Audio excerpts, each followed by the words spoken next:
Wild fire nominations అయితే అయిపోయాయి.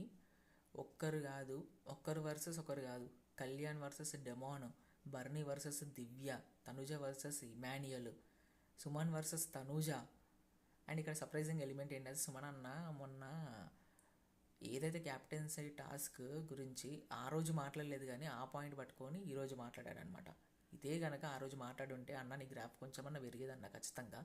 ఆ రోజు నువ్వు స్టాండ్ తీసుకోలేదు, ఎందుకంటే అది ఈరోజు మాట్లాడదామని అనుకున్నావేమో. మరి మేబీ ఏంటో దాన్ని బ్యాక్ సైడ్ ఉన్న అంటే దానికి పాయింట్ ఏంటో నీకే తెలియాలి.